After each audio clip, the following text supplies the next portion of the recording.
உங்களுடைய தங்கம், வெள்ளி, வைர நகைகளை உடனே செல் பண்ணுமா? நம்பிக்கையான நிறுவனம் Max Gold. Call 04445454545. Max Gold, cash for gold. எனக்கு அவர் கூடவே இருக்கணும் போல இருக்கு. நீ எப்படிடி அவர் கூடயே இருக்க முடியும்? வணக்கம். இந்த வாரம் வெளிவந்திருக்கிற படம் கார்மேனி செல்வம். ராம் சக்ரி இயக்கத்தில் வெளிவந்திருக்கிற அந்த படம் கதினியா கார்மேனி செல்வம். சரி, ஓகே, படம் பார்க்கும்போது உங்களுக்கு தெரியும் வந்து கார்மேனி செல்வம். மிக முக்கியமாக இந்த படத்துக்கான எதிர்பார்ப்பு எனக்கு சமுத்திரக்கனி. ஓகே, அவர் வழக்கம் போல் படங்களில் ஒரே தத்துவமாக பேசுவார் அப்படின்னு இப்போ நிஜத்துலேயும் நிறைய மேடைகளில் தத்துவமாலாம் பேசியிருந்தார். வந்து நான் என்ன சொன்னதில் என்ன தப்பு இருக்குது, நான் அப்படி தான் சொல்லுவேன், இன்னும் நிறைய விஷயங்கள்லாம் கூட சொல்லுவேன் அப்படின்னு கோவப்பட்டுலாம் கூட மேடையில் பேசிக்கிட்டு இருந்தார். இந்த கார்மேனி செல்வம் படம் சம்மந்தப்பட்ட விழாக்கள்லாம் கூட நிறைய அரசியல்லாம் பேசினார். ஓகே, அதுக்கும் படத்துக்கு என்ன சம்மந்தம்னா இந்த விஷயம்லாம் கூட படத்தை பார்க்குறதுக்கு தூண்டும் இல்லைங்களா? பப்ளிசிட்டி தானே. வந்தவர் வந்து படத்தை மட்டும் பேசிட்டு போனால் என்ன இருக்குது, இதையும் சேர்ந்து பேசினா தான் படத்துக்கு ஒரு பப்ளிசிட்டி எதிர்பார்ப்பு. Right, okay. அப்புறம் கௌதம் மேனன் இந்த படத்தில் நடிச்சிருக்காரு. லட்சுமி பிரியா, அபிநயா. ரைட்டு, கார்மேனி செல்வம். இது எதை சொல்லுது? கௌதம் மேனன் ஒரு டைரக்டரு, சமுத்திரக்கனி ஒரு டைரக்டரு, ராம் சக்ரி இவருடைய டைரக்ஷனில் அவங்க நடிச்சிருக்காங்க அப்படின்னா 2 டைரக்டர், பெரிய டைரக்டர். அப்போ ஏதோ ஒரு விஷயத்தை சொல்ல போகிறார் பொழுதுன்ட்டு நாமளும் ஒரு சின்ன எதிர்பார்ப்போடு இந்த படத்தை போய் பார்த்தோம். சரி, இந்த படத்தோடைய கதை என்ன? எனக்கு ஒரு ஒன்லைனில் சொன்னோம்னா, கடன் வாங்காதீங்க, கடன் வாங்கி நீங்கள் வாழ்க்கை நடத்தணுமா அப்படின்னு ஒரு கேள்வி இருக்குது. அப்புறம் இந்த டிரைவர் வாழ்க்கை எவ்வளோ பெரிய ஒரு பொல்லாத வாழ்க்கையாது அப்படின்னு இருக்குது. திரைக்கடல் ஓடியும் திரவியம் தேடு அப்படின்னு இருக்காங்க. திரைக்கடல் ஓடியும் திரவியம் தேடு அப்படின்னு ஓடினவர் 1 மாதத்துக்குள்ளேயே திரும்ப ஓடியாராரு. இதெல்லாம் என்ன லாஜிக்ப்பா? என்ன கதை சொல்ல வராருன்னு எனக்கு ஒன்றும் புரியல. மொத்தத்தில் பார்த்தோன்னா சமுத்திரக்கனி ஒரு டிரைவர். அவர் வந்து கௌதமன் ஃபேமிலிக்கிட்ட டிரைவராக இருக்கார். அது எப்படின்னா, அவங்க வந்து செல்வம் அவர் பேர். ஒரு முதலாளி குடும்பம் வந்து டிரைவரை வந்து செல்வம் சார் அப்படின்னு கூப்பிட்றாங்க. அப்படி எவ்வளோ பெரிய ஒரு உயர்ந்த அந்த முதலாளி பாருங்கள். இவர் எந்த அளவுக்கு வச்சுருக்காங்க பாருங்கள், செல்வம் சார் அப்படின்னு கூப்பிட்ற அளவுக்கு. அவங்கள ஒரு சின்ன குழந்தை. அப்படி ஒரு விசுவாசமான ஒரு டிரைவராக இருக்கிறாரு. அவங்க குடும்பத்தில் ஒருத்தராக இருக்கார். சமுத்திரக்கனிக்கு ஒரு அழகான மனைவி, ஒரு சின்ன பையன். அதுவும் பார்த்திங்கன்னா ஒரு தீவு. அந்த தீவில் வந்து ஒரு சின்னதாக வீடு கட்டி, அது தீவு மாதிரி தான் இருக்குது. வந்து பக்கத்தில் எந்த குடியிருப்பும் இல்லை. அந்த தீவு அவருக்கே சொந்தமானதா அல்லது வந்து கவர்மெண்ட் எப்படி விட்டது, இதெல்லாம் லாஜிக்குள்ளே போகாது. ஒரு கடல் சார்ந்த ஒரு விஷயம், ரொம்ப அழகியலாக இருக்குது. அது எதிர்க்கு வந்து ஒரு இதுவெல்லாம் போட்டு கட்டையெல்லாம் அடித்து ஒரு பரன் மாதிரிலாம் வச்சு அமக்கலெல்லாம் பண்ணியிருக்காரு வந்து. ஏன்னா அவங்க முதலாளியே பார்த்துட்டு வந்து, எதுக்கு நம்ம ஃபாரின்லாம் போகிறோம் செல்வம், இப்படியாப்பட்ட வாழ்க்கை இங்கே வாழ்ந்துட்டு போகிறாமே, ஃபாரின் போய் தான் கடல் பார்க்கணுமா, இப்படி பாரு இங்கேருந்து கடலை பார்க்கலாமே அப்படின்ற அளவுக்கு ஒரு பிரமாதமான இயற்கை சார்ந்த ஒரு வாழ்க்கை அவர் மட்டுமே வாழ்ந்திருக்கார். பக்கத்துலாம் குடியிருப்பு இருக்கிறதா இல்லையான்னு தெரியல. ஆனால் போஸ்ட்மேன் வராங்க, மற்றவங்க வராங்க, பால்காரர் வராங்க, எல்லாரும் தேடிக்கிட்டு வந்துருக்காங்க. அவங்க எந்த வழியாக வராங்க ஏதுன்னு தெரியல வந்து.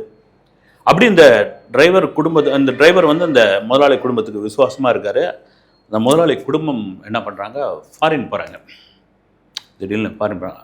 அதான் அபிநயா, கௌதம் வாசுதேவ மேனன், அவங்க குழந்தை எல்லாம் கிளம்பி போகிறாங்க. அந்த நேரம் என்ன பண்ணுறாரு கௌதம் மேனன், கார் சாவியை கையில் கொடுத்து, நான் வர வரைக்கும் காரை வச்சுக்க அப்படின்றார்.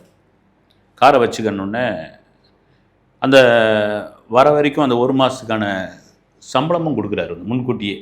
அதை இவர் வேணாம் முதலாளி, நீங்கள் எவ்வளோ எனக்கு பண்ணிட்டீங்க, எவ்வளோ எங்களுக்கு பண்ணிட்டீங்க அப்படின்றார் வந்து. எவ்வளோ பண்ணிட்டீங்கன்னு உண்மையிலே உலகத்திலே யாராவது அந்த மாதிரி ஒரு டிரைவர்னு இல்லை, பொதுவாக வந்து அவ்வளோ பெரிய முதலாளி கீழே வேலை பார்க்குறவங்க வேணான்னு சொல்லுவாங்களான்னு தெரியல. இதை விட அதிகமாக தான் எதிர்பார்ப்பாங்க.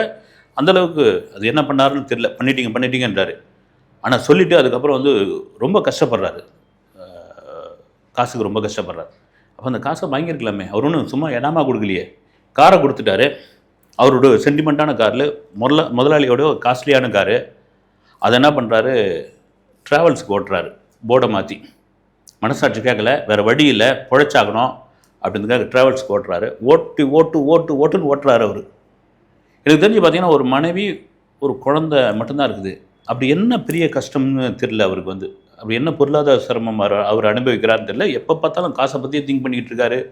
காரில் யாராவது சவாரி வரவங்க வந்து இந்த கிரெடிட் கார்டோட யூஸ் என்ன தெரியுமா அப்படின்னு சொல்லும்பொழுது, சார் கிரெடிட் கார்டுனா என்னன்னு சார், பிட்காயினை பற்றி உங்களுக்கு என்ன தெரியுமா அப்படின்னா, சார் பிட்காயின் பற்றி என்னன்னு, துபாயில் போய் வேலை செஞ்சால் எப்படி தெரியுமா சம்பாதிக்கலாம், சார் துபாய்க்கு எப்படி சார் போடும், இப்படி ஒரு என்ன சொல்கிறது, அவர் வந்து ஒரு அப்பாவியா அல்லது அப்பாவி மாதிரி நடிக்கிறாரா அல்லது வந்து நான் இப்படி தாங்க இருப்பேன் கேரக்டர்னு அவர் முடிவு பண்ணிட்டாரான்னு தெரியல.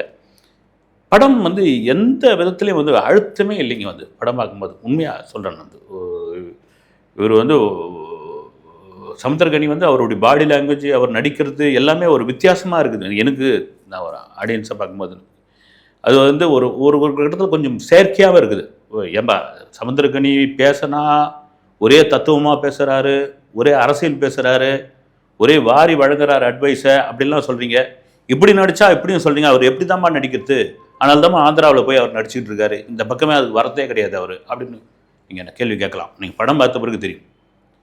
அப்படி என்ன கஷ்டம் தெரியல. வந்து திடீர்னு ஷேர் ஆட்டோக்குள்ளே போகிறாங்க, திடீர்னு வந்து அவங்க காரில் போகிறாங்க. அப்புறம் இவர் வந்து வண்டி ஓட்டுறாரு என்ன சொல்லுவாங்க, இந்த ஷேர் ஆட்டோ மாதிரி டாக்ஸி ஓட்டுவாங்கல்ல, அங்கங்கே கஸ்டமர் ஏற்றின்னு அந்தளவுக்குலாம் வாங்கி சம்பாதிக்கிறார் காசை வந்து எங்கே விடுறாரு, எதுக்காக விடுறாரு, இவர் விடுறதுக்கான காரணம் என்ன அப்படின்னு. அந்த காரு பெட்ரோல் இல்லாமல் நின்று போச்சுன்னா தள்ளின்னு போவாங்க இல்லைங்களா, அப்படியே தள்ளின்னு போவாங்கள்ல, இந்த இருந்தால் இல்லையா அந்த தள்ளி போகும்போது என்ன ஸ்பீடோ அந்த ஸ்பீடில் தான் அந்த படம் போய்கிட்டே இருக்குது. போது எதை நோக்கி போகுது, ஒரு காட்சி கூட யாருக்குமே இம்ப்ரெஸ் ஆகவே இல்லை. வந்து ஒரு கேரக்டர் மேலே நமக்கு ஒரு பரிதாபமே இல்லை படம் பார்க்குறவங்களுக்கு. ஐயோ அப்படியா அப்படின்னு கூட தோணல. வந்து ஒரு கல்யாண வீட்டுக்கு மடி செய்ய போகிறாங்க. வந்து மடி செஞ்சு போகிறப்போ கம்மியாக செஞ்சிடுறாங்க. செஞ்ச உடனே அந்த அம்மா என்ன பண்ணுது, காசை கொடுக்குது. சொந்தக்காரங்க தான், இப்படி கம்மியாக செய்யாத எங்கள் அண்ணனை, இதில் ஒரு 50,000 இருக்குது, இதை ஒரு கவரில் போட்டு கொண்டு வா அப்படின்னா அது நடக்கிறது தான். பல வீடுகளில் எடுத்துன்னு வந்து கொடுப்பாங்க. ஆனால் அது வந்து ஒரு சீன் வந்து பார்த்திங்கன்னா யதார்த்தத்துக்கு அப்பாற்பட்ட ஒரு சீனாக இருக்குது. வந்து இப்படி நிறைய சொல்லிக்கிட்டே போகலாம். வந்து எனக்கு ரொம்ப முக்கியமான ஒரு விஷயம் என்னென்னா, நம்மளால் இங்கே சம்பாதிக்க முடியல, வெளிநாடு போய் சம்பாதிப்போம் அப்படின்ட்டு ஷார்ஜாவா அல்லது துபாய்க்கே வந்துடுறாரு சமுத்திரக்கனி. வந்துட்டு ஒரு எனக்கு தெரிஞ்சு பார்த்தீங்கன்னா அவர் சம்பளம் வாங்குறதுக்கு போகிற கார் பார்க்கிங்லேயே சம்பளம் வாங்குறாரு. அவருக்கு ஒரு ஆஃபீஸ் இருக்காருன்னு தெரியல. வந்து அவர் ஒருத்தர் வந்து கொடுக்குறாரு, செல்வம் சூப்பர், எந்த முதல் மாதம் சம்பளம் அப்படின்னாரு. சார் நான் ஊருக்கு போயிடுறேன். ஏன் முதல் மாதம் ஆகுது செல்வம், இந்தாங்க 1 வருஷம் நீங்கள் இருக்கணும். இந்தியாவில் நீங்கள் 6 மாதம் சம்பாதிக்கிறது இந்த 1 மாதம் சம்பாதிக்கும் போது நமக்கே பக்குன்னு இருக்குது. இங்கே 6 மாதம் சம்பளத்தை 1 மாதம் வாங்கிறாங்களா, அப்போ அந்த ஊர்லேயே தவம் கிடக்கலாம்பா அப்படின்ற அளவுக்கு ஆகிடுது. இவர் அதுக்காக தான் போராடி அங்கே வந்திருக்கிறாரு. ஆனால் நான் ஊருக்கு போனேன் சார், என்ன டிக்கெட் போடுங்க சார், என்னை அமுச்சு விடுங்க சார் அப்படின்றாரு. சரி, இந்த செல்வம்ன்ற கேரக்டர் ஒரு டிரைவர், அதான் கார் மேகமானு தெரியல. வந்து அந்த டிரைவருக்கான பிரச்சனை என்ன, கடன் வாங்கணும்னு சொல்கிறாங்களா வாங்கக்கூடாதுன்னு சொல்கிறாங்களா? ஏன்னா திடீர்னு பார்த்தீங்கன்னா இந்த கார்த்திக் கேரக்டர் வருது. இவர் நம்ம நடிகர் கார்த்திக், நவரச கார்த்திக்லாம் கிடையாது, இன்னொரு கார்த்திக், அந்த கேரக்டர் வருது. அந்த கேரக்டர் சொல்கிறது எனக்கு ரொம்ப வித்தியாசமாக இருக்குது. நீங்கள் பணக்காரன் ஆகணும்னா கடன் வாங்குங்க, செலவு பண்ணுங்க, கடன் வாங்குங்க, செலவு பண்ணுங்கன்ற. அது ஏன் சொல்கிறாரு அவர் அப்படின்ட்டு நமக்கே ஒரு ஓ அப்படியா, நீங்கள் பந்தாவாக இருக்கணுமா அப்படின்னு. அது என்னத்துக்கு இந்த டைலாக்கு, ஏன் அந்த கேரக்டரு அப்படின்னு துளியோடு ஒன்றுமே புரியவே இல்லை. அது எனக்கு அதான் ரொம்ப பெரிய விஷயம் என்னென்னா, இதில் 2 இயக்குனர்கள் முக்கியமாக, சமுத்திரக்கனி, கௌதம் மேனன் வந்து நிச்சயமாக அவங்க டப்பிங் பேசும்போதே கண்டுபிடிச்சிருப்பாங்க அப்படின்னு. கண்டிப்பாக சாதாரண ஒரு டைரக்டரை கண்டுபிடிக்கும் போது இவங்க எக்ஸ்பீரியன்ஸான ஒரு டைரக்டர் வந்து ரைட்டு வந்து கமிட் ஆகிட்டோம், சம்பளம் கொடுத்துருக்காங்க, நடிச்சுட்டு போயிடுவோம், டப்பிங் பேசுவோம் அப்படின்னு பேசியிருக்காங்க. ஓகே, இந்த படத்தை இன்னும் சிறப்பாகவே பண்ணியிருக்கலாம். சரி, படத்தில் ப்ளஸ்ஸே இல்லையேப்பானா படம் வந்து டெக்னிக்கலாக நல்லா இருக்குது, வந்து ஒளிப்பதிவு சூப்பராக இருக்குது. அதை தாண்டி படம் கிட்டத்தட்ட 2.5 மணி நேரம், அந்த 2.5 மணி நேரம் தான். இதை நினச்சிருந்தா ஒரு 1.25 மணி நேரத்தை கூட இந்த படத்தை சூப்பராக கிறிஸ்பாக சொல்லியிருக்கலாம்.